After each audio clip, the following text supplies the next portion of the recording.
आधीच्या काळामध्ये फोन्सचा फक्त वापर असा होता की फोन करण्यापुरता. आज फोनवरती सगळंच आहे.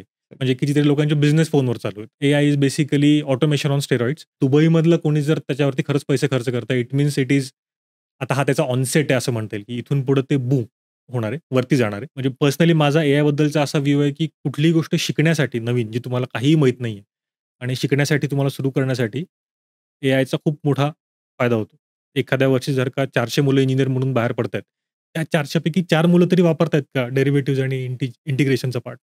कॉम्प्युटर सायन्समध्ये पाहिलं तर फक्त स्केलेबिलिटीसाठी आणि कॉम्प्युटर्सना ओमनी प्रेझेंट करण्याकरता इंटरनेटचा खूप फायदा झाला. मोठ्या-मोठ्या सगळ्या टेक कंपन्या आहेत किंवा जितक्या पण जगातल्या टॉपच्या कंपन्या आहेत, तेवढ्या सगळ्या डेटावरच काम करतायत किंवा डेटाबेसवरतीच काम चालू असतं त्यांचं सगळं. So data is the new oil.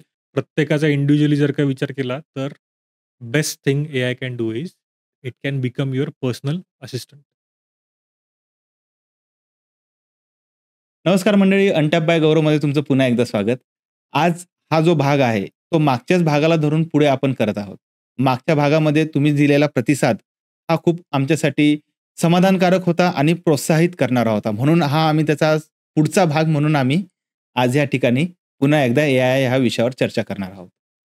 AI म्हणजे काय? आणि एआय खरंच धोकादायक आहे का? ह्या विषयांवर आपण मागच्या भागामध्ये चर्चा केली. तुम्ही सुद्धा तो एपिसोड बघू शकतात. आज आपण पुन्हा एकदा यावर आज चर्चा करण्यासाठी इथे जमलेलो आहे. पण चर्चा म्हणजे काय? मागे झालेली ती नाही. आजची चर्चा म्हणजे थोडी वेगळी असेल. एआयची गरज का आहे? का क्रांती झाली? एआय कसा कोणासाठी उपयोगात येऊ शकतो? ह्या सर्वांची माहिती आज आपण ह्या पॉडकास्टमधून घेणार आहोत. तर पुन्हा एकदा आपण स्वागत करूयात अक्षय सरांचं. नमस्कार सर. नमस्कार. तुमचं खूप खूप स्वागत पुन्हा एकदा. धन्यवाद. मागच्या वेळेस आपण एक ओझरती चर्चा केली होती. बरोबर. आणि ह्या वेळेस आपण एक काय म्हणतात टुवर्ड्स आपण एक निशकडे जातोय. म्हणजे अजून डिटेलमध्ये आपण माहिती घेतोय. करेक्ट.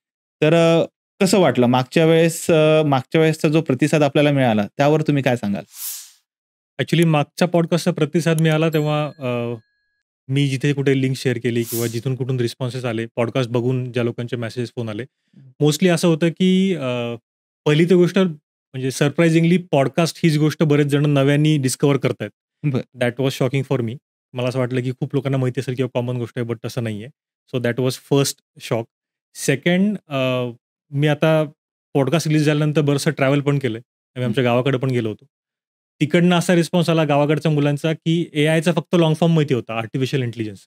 पण तिथं नक्की आतमध्ये होतं काय? किंवा ते असतं काय? किंवा वापरायचं तर नक्की आपण कसं वापरायचं? हे त्यांना पॉडकास्टमधनं समजलं. बऱ्याच लोकांचे माझ्याकडे मेसेज असे आहेत, की माहिती होतं, की हे काहीतरी एआय नावाने पुढे काहीतरी येणार आहे आणि आपल्याला ते अवघड होणार आहे. बट त्याचं काही सिरियसनेस येण्याच्या ऐवजी किंवा त्याचं प्रेशर घ्यायच्या आधीच हा पॉडकास्ट बघायला मिळाला म्हणून भीती कमी झाली. अशाही काही रिएक्शन्स आहेत. सो ऑल इन ऑल मला असं वाटतं, की पॉझिटिव्ह इम्पॅक्ट आहे. नाही खरंच नक्कीच आहे. पॉझिटिव्ह इम्पॅक्ट आहेच. राइट. आणि आपण जी चर्चा त्या ठिकाणी केली हं. ती म्हणजे सर्वसामान्यांना ज्याला एआयची भीती वाटत होती, कुठे ना कुठे आपण भीती घालवण्याचं काम केलंय असं मी तुम्हाला म्हणेन. बरोबर. मेन आपल्या विषयामध्ये हात घालूयात. राइट. आणि सर्वप्रथम मला हे तुमच्याकडून जाणून घ्यायचंय, की एआयची गरज का? जे कॉम्प्युटरचं हे झाली जर्नी स्टार्ट झाली, जिथून कॉम्प्युटर, संगणक उदयास आले, बरोबर. तिथून आता एआय पर्यंत ही जर्नी का? आज आपण बघतो, की वेगवेगळे ओएस आपल्या इथे आहेत. वेगवेगळ्या टेक्नॉलॉजीज आपल्याकडे आहे कॉम्प्युटर्समध्ये. ओके. वेगवेगळे ग्राफिक कार्ड, जीपीयू, सीपीयूज आपल्याकडे एकदम हाय एंड आहे. बरोबर. मग एआयची नेमकी गरज काय वाटते? तसं हे उत्तर सांगायला गेलं तसं थोडक्यात सांगण्यासारखं आपल्याकडे किती वेळ आहे ह्याच्यावर डिपेंड आहे, की उत्तर किती लांबू शकतंय. बट ऑफिशियली जिथं आपण हिस्ट्रीमध्ये मार्क करतो, की कॉम्प्युटरची सुरुवात 1833 मध्ये चार्ल्स बॅबेजने जेव्हा पहिलं कॉम्प्युटर बनवलं होतं.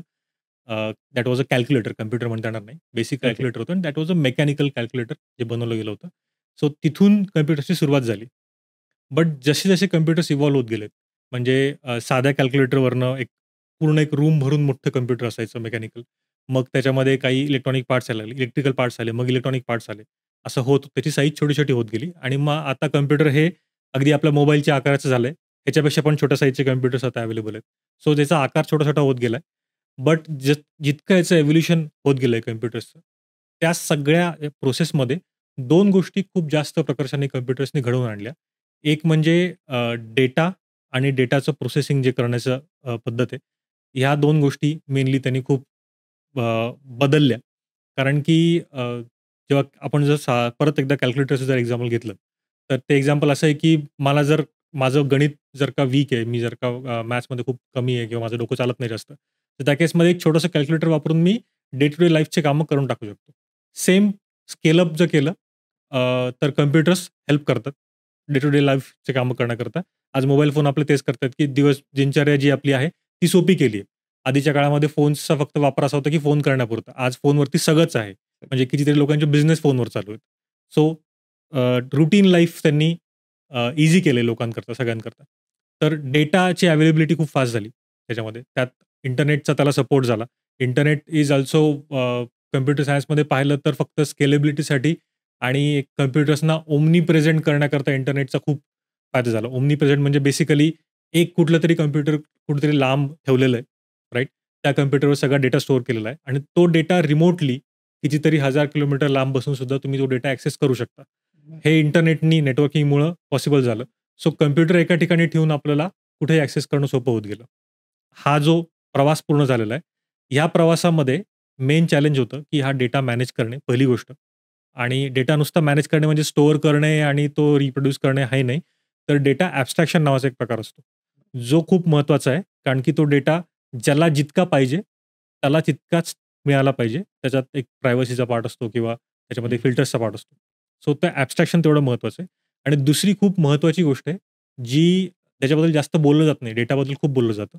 दुसरी जी महत्त्वाची गोष्ट आहे, ती अशी आहे की ॲप्लिकेशन डिटेल्स जे आहेत, ते डिटेल्स हळू-हळू युजरकडनं काय म्हणतात त्याला त्यांच्या ब्रेन पॉवरमधनं किंवा त्यांच्या प्रोसेसिंग पॉवरकडनं ते व्हॅनिश होत चालले आणि त्याचा खूप फायदा होतो कॉम्प्युटर्स किंवा रादर बिझनेसेस इव्हॉल्व करण्यामध्ये. असं म्हणतात data is the new oil असं खूप वर्षापासून आपण ऐकतोय, राइट? आणि त्या डायरेक्शननी आपण घटना घडताना पण बघतोय. मोठ्या-मोठ्या सगळ्या टेक कंपन्या आहेत किंवा जितक्या पण जगातल्या टॉपच्या कंपन्या आहेत, तेवढ्या सगळ्या डेटावरच काम करतायत किंवा डेटाबेसवरतीच काम चालू असतं त्यांचं सगळं. So data is the new oil. But application detail जे आहे, हे बेसिकली त्यातलाच एक पार्ट आहे आणि तो तितकाच महत्त्वाचा आहे. याला एक्झाम्पलद्वारे द्यायचं म्हटलं याचं एखादं तर फॉर एक्झाम्पल परत कॅल्क्युलेटरकडे येऊ आपण. Simple example. मला जर 12x4 करायचं आहे आणि मला 12चा पाढा येत नाही, तर मी कागदावरती करू शकतो 12x4 मग 4 दुने 8 आणि 4 एके 4 सो 48. सो 12 चोक 48 हे उत्तर मला येईल. हे मला का जमलं? कारण की मला हा गुणाकाराची पद्धत माहिती आहे. सो बेसिकली हा गुणाकार करण्याची पद्धत हे झालं ॲप्लिकेशन डिटेल्स. बट जेव्हा मी कॅल्क्युलेटर वापरतो, तेव्हा मी काय इनपुट देतो? 12 गुणिले 4. मग पुढे काय होतंय मला काही घेणं-देणं नाही. मला 48 उत्तर मिळाल्याशी मतलब आहे फक्त. राइट? किंवा कॅल्क्युलेटर काय करतो, की इनपुट घेतो आणि आउटपुट देऊन टाकतो.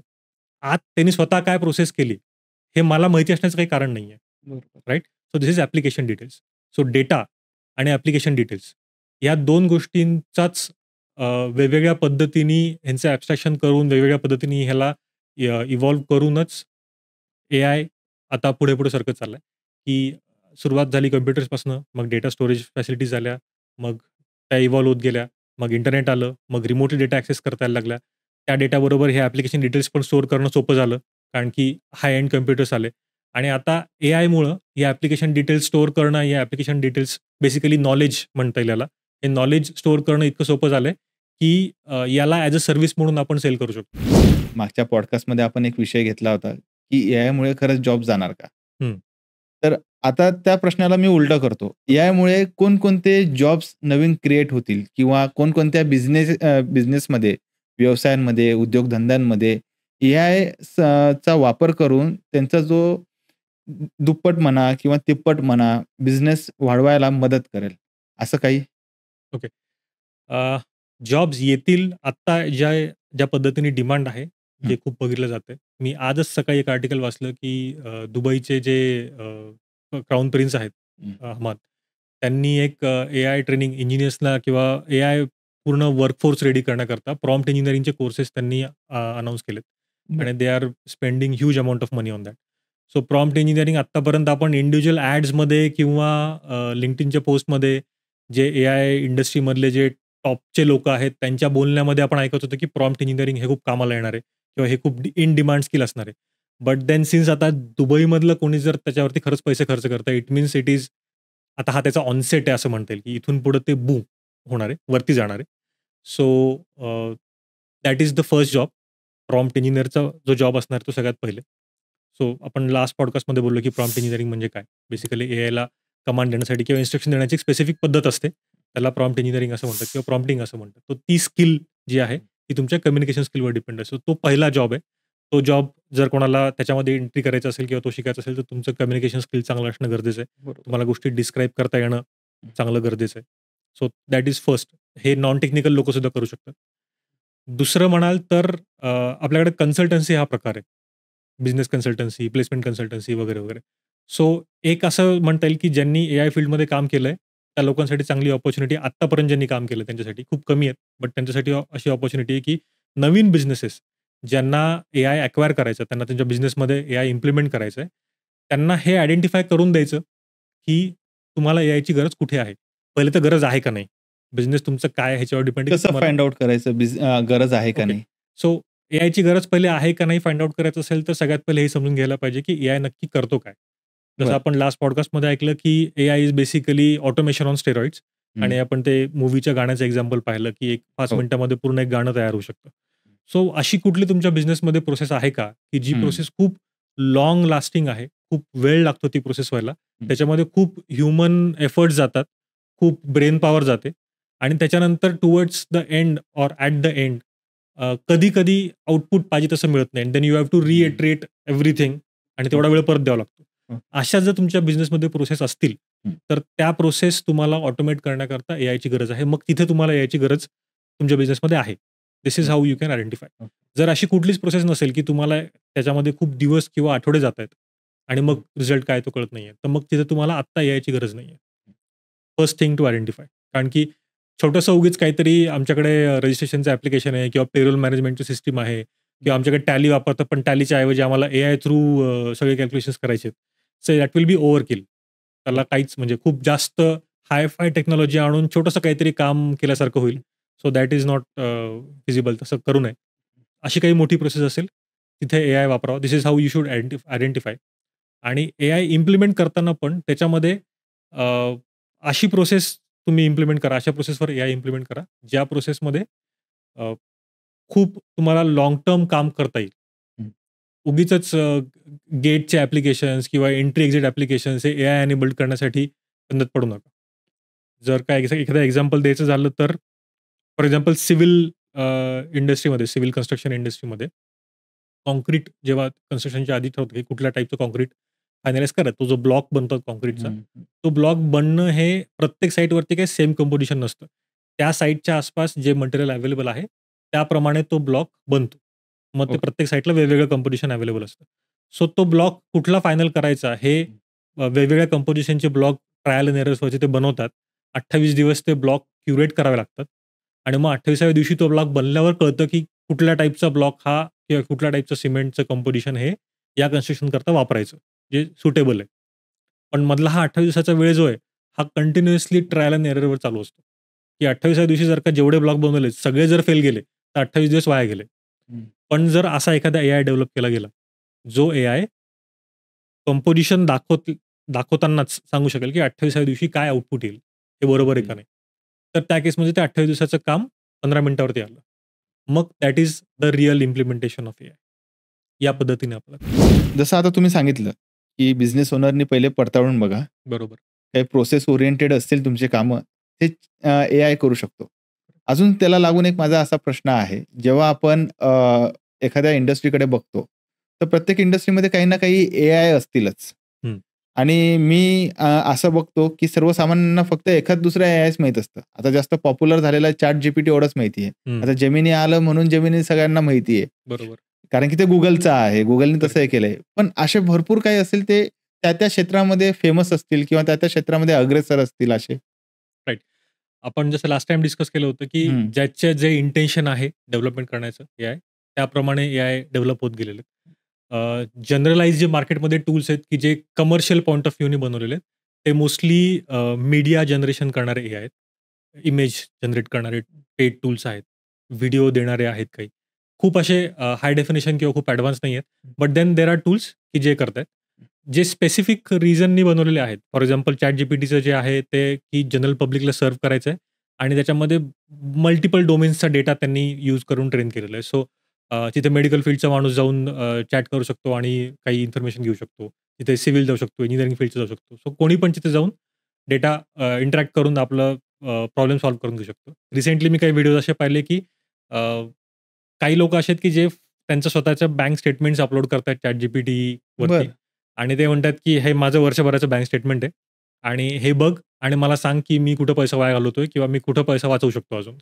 आणि त्याच्यावरती पण त्याच्याकडनं खूप चांगले इनसाइट्स मिळतात ChatGPTकडनं. सो त्याची ती पॉवर आहे ChatGPTची. It can analyse data well properly आणि तो रिझनिंग पण छान करू शकतो. दुसरं Geminiचं जसं म्हटलात तुम्ही. Geminiचा एक असा आहे, की Geminiकडील डेटा जो आहे, तो लेटेस्ट इंटरनेटवरचा आहे. Since it is own by Google.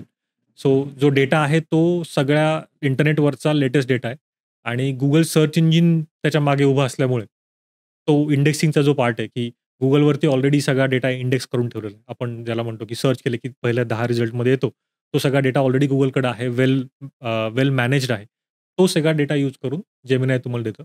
So Geminiचं knowledge base खूप मोठा आहे. हं. करंट अफेअर्स त्याला सगळे माहिती आहेत. So hmm. You can ask news, you can ask about latest happenings, you can ask about current political views to Gemini आणि मग त्याच्यावरती तुम्हाला मिळू शकतं. सो त्याचं ते एक स्ट्राँग होल्ड आहे, की लेटेस्ट डेटा असल्यामुळे. तिसरा मी एक म्हणेल जो सध्या खूप चांगला पॉप्युलर होत चाललाय या दोघांबरोबर. तो म्हणजे जो XAIनी इलॉन मस्कच्या कंपनीनी जो बनवलाय, दॅट इज Grok AI. हं. सो Grok AIचं जे पर्पज आहे ॲक्चुअली बनवण्यामागचं ते असं आहे, की it needs to understand the universe or physics in deeper space. त्याचा पर्पज असा आहे, की SpaceX जेव्हा स्पेसशिप पाठवतात पृथ्वीच्या बाहेर, त्यावेळी जर लाँग डिस्टन्स डीप स्पेसमध्ये जायचं आहे, तर तिथं फिजिक्स कसं वर्कआउट करेल, याचे कॅल्क्युलेशन्स करण्यासाठी खूप ब्रेन पॉवर जाते, खूप मॅन पॉवर त्याच्यामध्ये खूप सारी वापरली जाते. खूप सायंटिस्ट लोकांवरती लोड पडतो त्याच्यावरती आणि there is a good chance की ते चुकू शकतं. So once the spaceship is out आणि तिथे तुमच्या कॅल्क्युलेशनमध्ये जर चूक झाली आहे, तर there is no way you can correct. म्हणजे इतकं सोपं नाही आहे तिथपर्यंत डेटा जाऊन तो सगळं अपडेट करण्यासाठी. So the purpose of Grok is to do that work. की इथून मला मार्सवर जायचंय आणि मग मार्सवर जाण्याकरता किंवा दुसऱ्या कुठल्या प्लॅनेटवर जाण्याकरता काय ट्रॅजेक्टरी, किती फ्युएल, काय हे सगळे कॅल्क्युलेशन्स करून त्यांनी रेडीमेड द्यावे. That will be fed into the spaceship आणि it will autonomously go to that place. So या टाइपचं पण हे त्याचं पर्पज आहे. बाकी जनरल जे स्किल्स आहेत ते Grokच्या आहेतच, पण हे बेसिकली याचं पर्पज आहे. हे तुम्ही सांगितले प्लस पॉइंट. राइट. पण आपण सुरुवातीला जे बोलत होतो, म्हणजे पॉडकास्ट चालू होण्याच्या पहिले आपण जी एक चर्चा हां, करत हां. होतो, त्याच्यामध्ये तुम्ही एक किस्सा सांगितला. हो. ओके. तर बेसिकली तो किस्सा का घडला आणि तो काय आहे नेमका? Okay. That is more towards data training of हो. AI हं. आणि तो किस्सा म्हणल्यापेक्षा हे माझं स्वतःचं ऑब्झर्वेशन आहे. हां. ट्रॅव्हल करताना माझी सवय आहे, की मी आयदर ऑडिओ बुक्स किंवा पॉडकास्ट ऐकत असतो. हं. तर लेक्स फ्रीडमन म्हणून एक पॉडकास्टर आहे. He is a research candidate actually आणि त्याच्या पॉडकास्टवरती Elon Musk I think 4th or 5th time आला होता आणि they were talking about Grok AI आणि बिफोर दॅट एक त्यांचा असा विषय झाला, की SpaceX झालं किंवा बाकी पण त्याच्या ज्या कंपन्या झाल्या, Tesla वगैरे या कंपन्या ग्रो करत असताना कितीतरी लॉ सूट्स त्याला फेस करावं इलॉन मस्कला लॉ सूट्स कितीतरी त्याच्यावरती केसेस पडल्या कोर्टामध्ये, त्यांच्याकडच्या कोर्टामध्ये आणि ते त्याला फेस करावे लागले आणि त्या केसेस कंपन्यांवरती नव्हत्या. म्हणजे ती Teslaवरती केस नव्हती किंवा SpaceXवरती नव्हती. त्या केस इलॉन मस्क माणसावर पडल्या होत्या. त्याच्यावर केसेस होत्या. सो देअर वॉज नो वे की तो मध्ये कोणाला आणून स्वतःला तो शील्ड करून घेईल आणि he can get out of it easily. त्याच्यावरच केस होतं. सो त्यालाच तिथे प्रेझेंट असणं आणि स्वतःला डिफेंड करणं गरजेचं होतं. सो 2 केसेसबद्दल त्यांचं बोलणं चाललं होतं आणि Grok AI जो त्यांनीच बनवलेला आहे, त्याच्याच कंपनीने बनवलेला आहे. त्याच एआयला लेक्स फ्रीडमन मी तिथेच लाईव्ह पॉडकास्टमध्येच त्यांनी प्रॉम्प्ट टाकून पाहिला, की what do you know about these cases? आणि he is also trained on the same data as Gemini or ChatGPT world's data जो काही पब्लिकली अवेलेबल आहे. सो त्यांनी सांगितलं, की $30 मिलियन ची सेटलमेंट होती. Elon Musk paid in settlement वगैरे, वगैरे काय. आणि इलॉन मस्क की असं झालंच नाहीये. 2 ज्या केसेसबद्दल आपण बोलतोय, त्या दोन्ही केसेस मी जिंकलोय आणि माझ्याकडे कोर्टाचा निकाल आहे. He actually had that in his phone आणि माझ्याकडे कोर्टाचा निकाल आहे आणि हे जे काय सांगतोय हा सगळा चुकीचा डेटा आहे. So it was his own AI who was talking I mean probably wrong or falseful things about Elon Musk. त्या केसमध्ये असं झालं ते.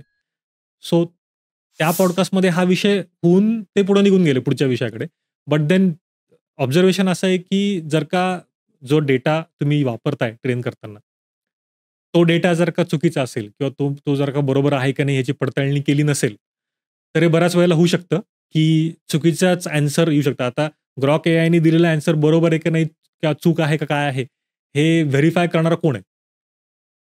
आज तिथे तो लेक्स फ्रीडमन बसलेला होता. तो त्या लेव्हलचा टेक्निकल एक्सपर्ट आहे किंवा इलॉन मस्क तो त्या लेव्हलचा टेक्निकल एक्सपर्ट आहे. म्हणून तिथल्या तिथे त्या गोष्टी क्लिअर झाल्या. बरोबर. बट तुमच्या आमच्यासारखे नॉर्मल लोकं जेव्हा एखाद्या एआय टूल वापरायला जातील आणि त्याच्याकडनं जर का असे फॉल्सफुल उत्तर आले, चुकीचे उत्तर आले, तर there is no way we can instantly verify that. सध्या तरी असं काही टूल अवेलेबल नाहीये. पण राइट? आपण जे तुम्ही म्हणताय चुकीचं उत्तर, हं. हे त्याच्या मानाने ते चुकीचं नाही ना? नाही, कारण काय आहे, की हे तर म्हणजे एआयच्या बाबतीतलं एक्झाम्पल झालं. अदर हां. दॅन एआय तुम्ही नुसतं सर्च इंजिन जरी पाहिलं एखादं, हां. For example Google search engine तुम्ही ओपन केलं, Google ओपन केलं आणि टाकलं की कुठली तरी recipe for example let's say pizza recipe search केलं. तर पिझ्झा रेसिपीजच्या हजारो करोडो साइट्स असतील. बट पहिल्या ज्या 10 साइट येतात, त्या साइट कुठल्या येतात? त्या हजारो करोडोपैकी पहिल्या 10 साइट कुठल्या येतात? ह्या त्याच साइट येतात ज्यांचं स्वतःचं एस-ई-ओ सर्च इंजिन ऑप्टिमायझेशन चांगलं केलेलं आहे. म्हणजे Googleचे काही रूल्स आहेत. ठीक आहे. त्यांचे एक 2-1 हजार रूल्स आहेत, की तुमची वेबसाईट कशी असली पाहिजे. तर आम्ही तुम्हाला आमच्या रिझल्टमध्ये दाखवू. त्या 2000 रूल्सपैकी जितक्या रूल्स तुमच्या वेबसाईट फॉलो करतायत, तितक्या त्या जास्त पुढे जाणार. म्हणजे 2000 पैकी 2000 जर तुम्ही रूल फॉलो करताय, तर तुम्ही पहिल्या 5 मध्ये येणार. हं. राइट? हे Googleचा रूल आहे त्याचा. त्या रूलप्रमाणे चालणाऱ्या वेबसाईट आहे. आता माझ्या वेबसाईटवरती 2000च्या 2000 रूल्स फॉलो केलेले आहेत. ठीक आहे. माझी रेसिपी वेबसाईट आहे फॉर एक्झाम्पल. मी पूर्ण 2000 रूल्स फॉलो केलेत. बट पिझ्झा रेसिपीच्या नावाखाली मी पुरणपोळीची रेसिपी देतोय. तर पहिल्या 5 मध्ये पिझ्झा रेसिपीमध्ये खाली पुरणपोळीची रेसिपी येणार. ओह! हे एस-ई-ओमध्ये होतं. देअर अच्छा. Is no way to identify की ही पुरणपोळीची रेसिपी आहे आणि मग ही आली नाही पाहिजे. हे त्याच्यामध्ये होत नाही. माझं एस-ई-ओ खूप स्ट्राँग आहे. मी एक्सपर्ट आहे एस-ई-ओमध्ये. मला माहिती आहे कशा गोष्टी कशा पहिल्या 10 लिस्टमध्ये माझी लिंक आलीच पाहिजे. ते कसं करायचं ते. राइट? ह्याच्यात मी खूप एक्सपर्ट आहे. बट मी फॉल्सफुली पिझ्झाच्या नावाखाली पुरणपोळीची रेसिपी सेल करतोय. म्हणजे कुठे ना कुठे ट्रस्टवर्थीपणा, कुठे ना कुठे म्हणजे विश्वास जो असतो आपल्याला, हं. म्हणजे माणूस काय करतो, एखादी व्यक्ती काय करेल, जाईल, बसेल आणि त्याच्यावरती त्या गोष्टी तो क्लिअर बघेल आणि ते फॉलो करेल, ब्लाइंडली फॉलो करेल. पण जर त्याला जर काय म्हणता येईल, ती माहितीच जर चुकीची असेल आणि जसं तुम्ही सांगितलं, पिझ्झाच्या रेसिपीमध्ये पुरणपोळीची रेसिपी. हं. आता मी कोणत्यातरी एखाद्या देशामध्ये, वेगळ्या देशामध्ये बसलेलो आहे. करेक्ट. ज्याला काहीच माहीत नाहीये. ज्याला काहीच माहीत नाही. बरोबर. मी ती पुरणपोळीचीच रेसिपी मी पिझ्झाची रेसिपी समजेल. करेक्ट. म्हणजे असं म्हणता येईल मॅनिप्युलेट कुठे ना कुठे होतं किंवा जे फॉल्स इन्फॉर्मेशन असते. राइट. ते हे प्रॉपरली होण्याचे चान्सेस खूप जास्त आहेत बिकॉज जेव्हा ट्रेनिंग होतं कुठल्याही हां. एआयचं, हे हं. ट्रेनिंग होताना जो डेटा कलेक्ट केला जातो, हं. तो डेटा जर का प्रॉपरली क्लीन नाही केला, तो डेटा जर का प्रॉपरली काय म्हणतात त्याला फिल्टर आउट नाही केला किंवा तो डेटा खरा खोटा काय आहे ह्याची हं. पडताळणी न करता जर का ट्रेनिंग दिलं, तर जे ट्रेनिंग पण चुकीचंच होणार आहे. बेसिकली एआय ट्रेन होतो म्हणजे काय? आपण लहान मुलांना लिहायला शिकवतो. हं. जर कोणाच्या घरी जर का लहान शाळेत शिकणारी मुलं असतील 1ली-2री मध्ये, त्यांना ए-बी-सी-डी, अ-आ-ई आपण द्यायला शिकवतो. तेव्हा आपण त्यांचा हात धरून त्यांना अ कसं लिहायचं, ए कसं लिहायचं हे शिकवतो. ठीक आहे. हे त्यांना 10 वेळा केल्यावरती आपण त्यांना म्हणतो, "हां, ठीक आहे, आता तू लिही." आणि मग ते लिहितात आणि मग त्यांच्या झालेल्या चुका आपण त्यांना सुधरवून देतो किंवा त्याचं कशात नाही करायच्या चुका किंवा हे चुकीचं आहे, बरोबर हे आपण त्यांना सांगतो आणि मग त्यांचं पुढं लिखाण सुधारतं. जे काय आहे ते त्यांना लिहायला येतं. राइट? सिमिलर पद्धतीने एआय सुद्धा ट्रेन होतं, की त्यांना आधी प्रत्येक गोष्ट दाखवली जाते, शिकवली जाते, एआयला ट्रेन केली जाते. मग सांगितलं, की आता तू कर आणि मग त्याला रिइन्फोर्स लर्निंग थ्रू परत त्याच्या चुका सुधारल्या जातात. याच पद्धतीने केलं जातं. बट सुरुवातीलाच तुम्ही ए शिकवताना जर का तुम्ही लिहिताय बी आणि ए म्हणताय, त्याच्या डोक्यात बी हा ए सारखाच राहणार आहे. भलेही ते खोटं आहे. राइट? तो सुरुवातीची ट्रेनिंग जर तुम्ही चुकीच्या डेटावर देताय, तर तो आउटपुट शेवटी चुकीचंच देणार आहे तुम्हाला. जसं तुम्ही आता बोललात, की मॅनिप्युलेशन हे खूप इझिली करता येतं. म्हणजे हं. ज्याचा एस-ई-ओ स्ट्राँग, बरोबर. भलेही त्याची इन्फॉर्मेशन फॉल्स असू द्या. करेक्ट. पण ज्याचा एस-ई-ओ स्ट्राँग तो टॉपला. करेक्ट. मग एक प्रश्न मला असा पडतो, की डेटा जो आहे शेअर मार्केटमधला, सगळ्यात किचकट डेटा आपण म्हणतो. हं. आणि इथे डॉक्टर प्रशांत चव्हाण आपल्या पॉडकास्टला आले, तेव्हा त्यांनी असं सांगितलं, सेबीचे काही त्यांनी रिपोर्ट्स तिथे रेफर केले होते. आर-बी-आयचे काही रिपोर्ट्स त्यांनी रेफर केले होते आणि असं ते म्हटलं होतं, की 90% डेटा हं. हे 90% शेअर मार्केट खेळणारे लोकं हं. हे फेल होतात. बरोबर. जर मी त्यांच्यासाठी असं एक एआय टूल बनवलं आणि त्याच्यामध्ये सगळा डेटा फीड केला, हं. तर हे वर्क करेल? ट्रेनिंग खूप रिगरस द्यावं लागेल. कारण बरं. की शेअर मार्केटचा जितका डेटा अवेलेबल आहे, हं. Even directly through share market सुद्धा, तो बराचसा डेटा इनकन्सिस्टंट असणार आहे. इनकन्सिस्टंट ह्याच्याकरता म्हणतोय मी, कारण की मार्केट क्लोजिंग आणि ओपनिंग जे होतं, हं. ठीक आहे, यातला जो गॅप असतो, प्रत्येक वेळेस सेम जिथे मार्केट क्लोज झालंय, की त्याच आकड्यावरती मार्केट ओपन होत नाही नेक्स्ट डे, राइट? तो आकडा पण वर-खाली होतो थोडासा, राइट? सो ती कन्सिस्टन्सी असणार आहे. तर ट्रेनिंग त्याचं खूप रिगरसली करावं लागेल त्याच्यासाठी. ओके. आणि it's actually a very good idea तसं हां. पाहिलं तर. म्हणजे करून पाहायला हरकत नाही या गोष्टीसाठी. इव्हन छोटंसं एखादं मॉडेल डेव्हलप करून त्याला करायला पण काही हरकत नाही.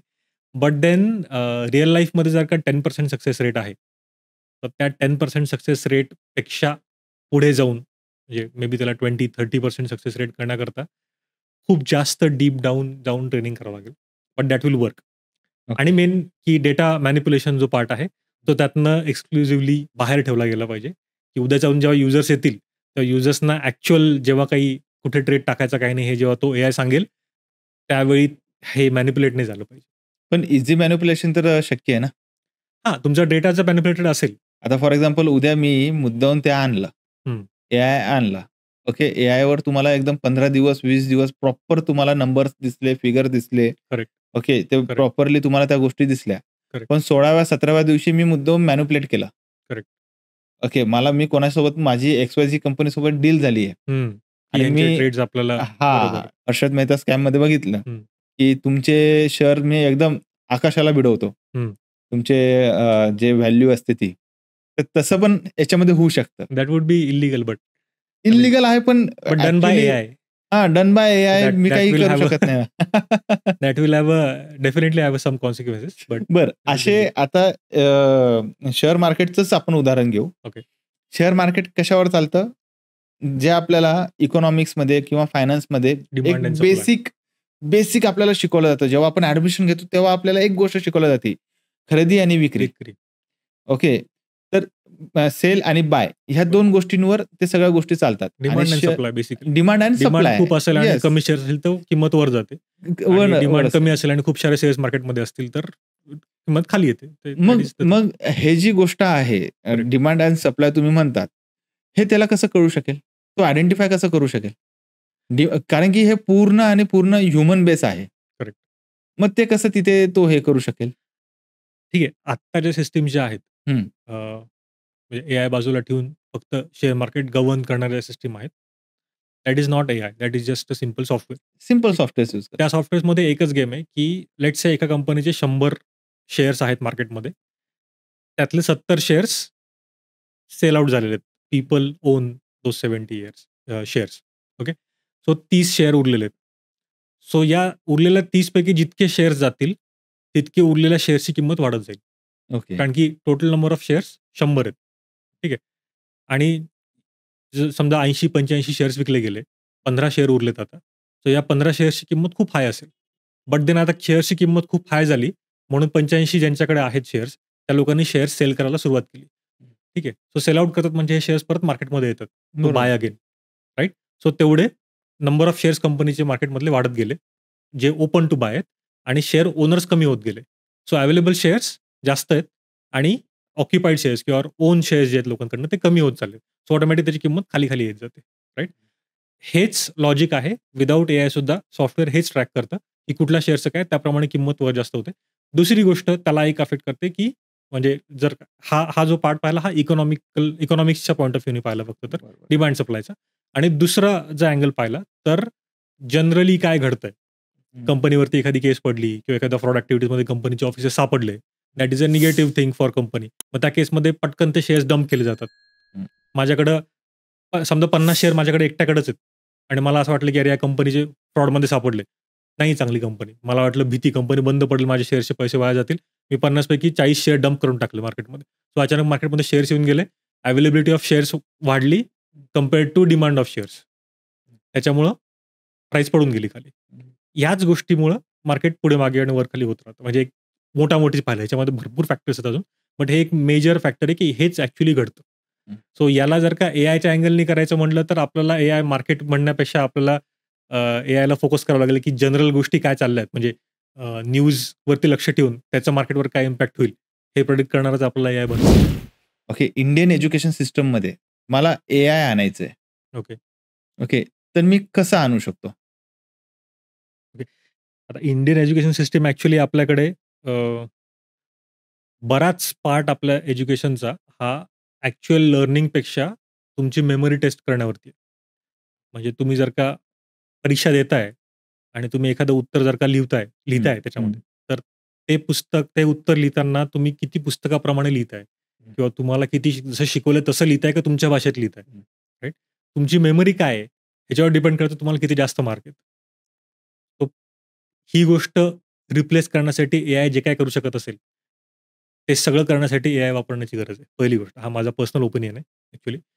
आणि म्हणजे पर्सनली माझा एआयबद्दलचा असा व्ह्यू आहे, की कुठलीही गोष्ट शिकण्यासाठी नवीन, जी तुम्हाला काहीही माहीत नाहीये आणि शिकण्यासाठी तुम्हाला सुरू करण्यासाठी एआयचा खूप मोठा फायदा होतो.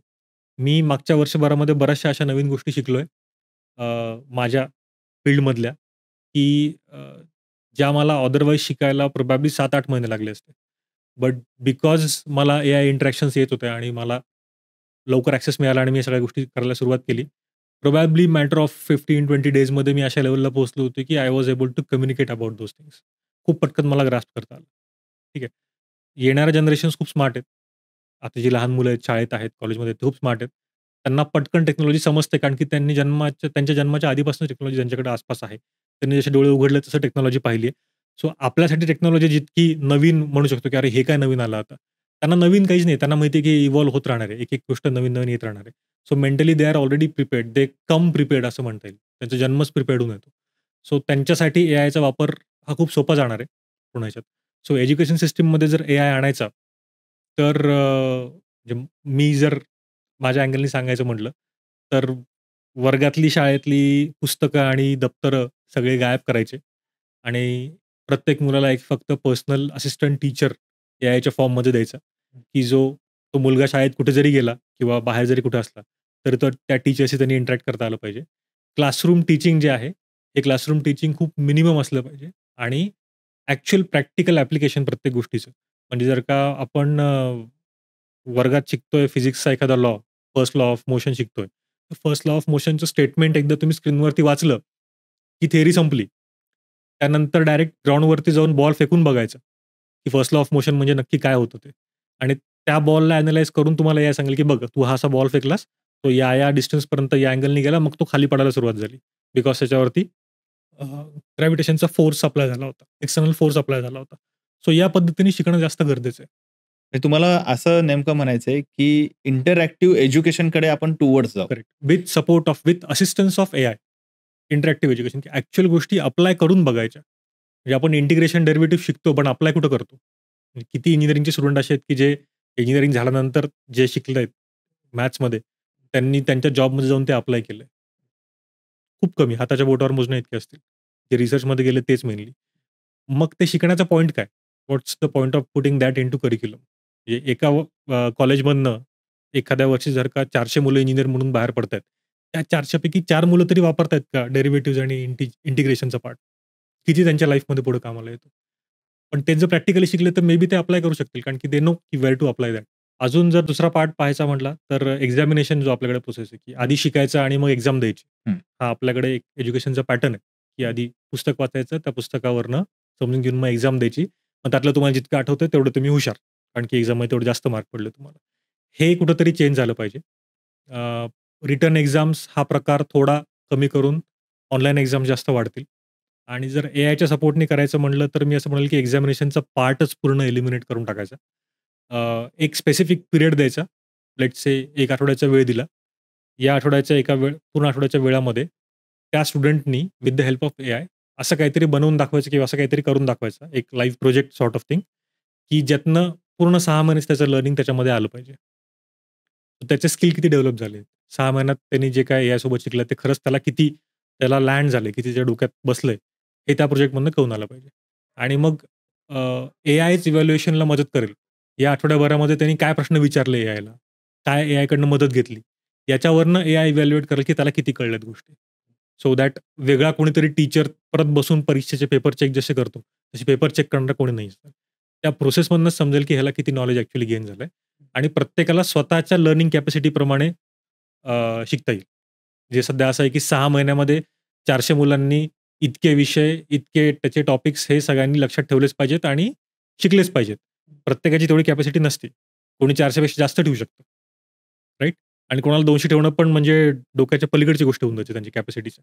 सो त्याला प्रत्येकाच्या कॅपॅसिटीप्रमाणे शिकता येईल या एआयच्या सपोर्ट.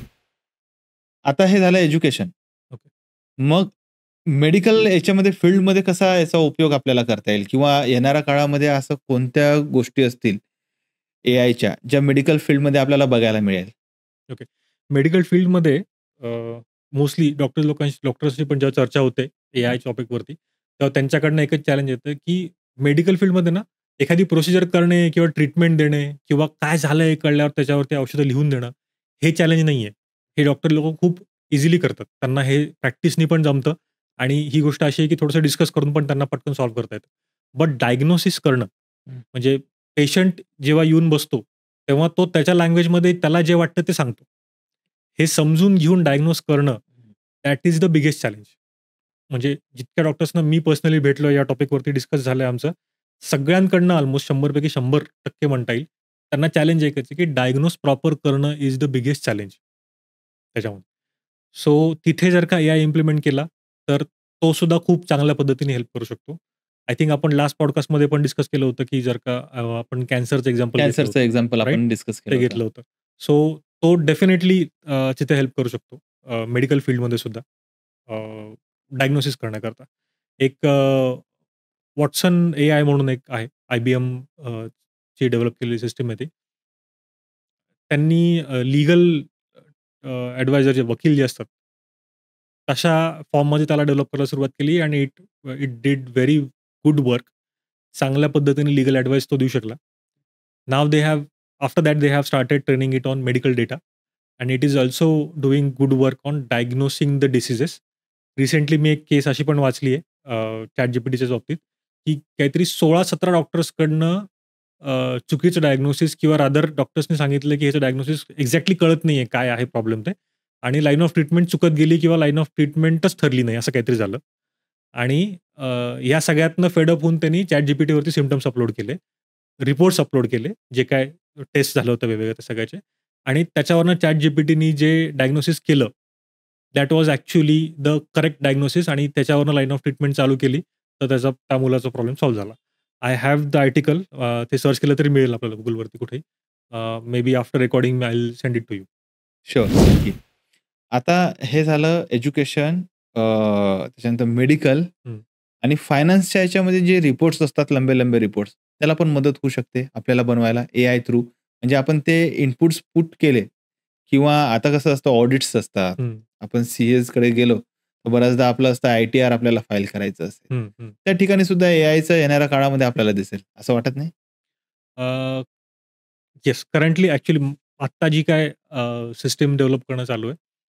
आत्ताही असं बऱ्याच वेळा होतं, की आपण फक्त आपलं पॅन कार्ड पंच केलं, की मोस्टली आपले सगळे कुठं-कुठं काय-काय फंड्स आहेत, कुठे इन्व्हेस्टमेंट्स आहेत, कुठे एक्सपेन्सेस झालेत काय, हे सगळं येऊनच जातं.